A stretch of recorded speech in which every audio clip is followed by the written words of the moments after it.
More local news now. Oconomowoc police make an arrest in a long unsolved murder case. A man was found shot to death in his home last May, and now his wife is charged with that crime. Jonah Kaplan has the story live from the Waukesha County Courthouse. Jonah?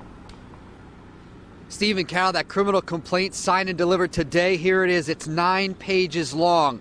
In it, meticulous details about what Amy Van Wagner allegedly told police on the day of that alleged crime and why police think she lied. The defense attorney thinks this is appalling. There is one indisputable fact. 50-year-old Stanley Van Wagner, a husband and father, was found shot dead and wrapped in a tarp in the basement of his Oconomowoc home on May 18th of last year. We do believe that Mr. Van Wagner was shot 3 times and then his body was moved to another portion of the house. Only this morning, more than 9 months later, did police finally arrest a suspect, Van Wagner's wife, Amy. We had a lack of cooperation from family members at the very onset of the case, so we had to piece together, what we believed happened and talk to a lot of friends, neighbors, associates, co-workers. All of those interviews, the chief said, contradicted the alibi offered by Amy Van Wagner.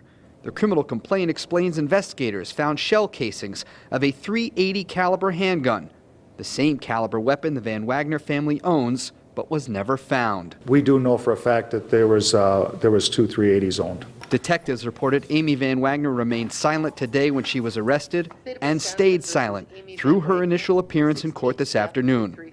Her attorney, however, blasted prosecutors and the criminal complaint, which he called appalling. They have been putting out misinformation since this started, including this often repeated misinformation about whether my client cooperated. She did cooperate with the authorities. Shiro says he plans to file a motion to dismiss this case based on lack of evidence. There is nothing in this complaint. There's just a lot of words.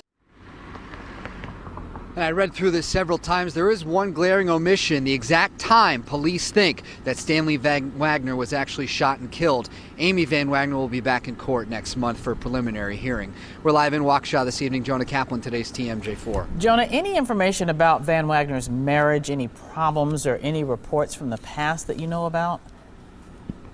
Well, we did look up Stanley Van Wagner's criminal past, if he had any. We found one misdemeanor charge of battery. That was dismissed more than a decade ago. And in this criminal complaint, there's nothing that says that the marriage was bad or happy. The defense attorney says Amy Van Wagner is a grieving widow right now. Okay, Jonah Kaplan joining us live. Thank you very much.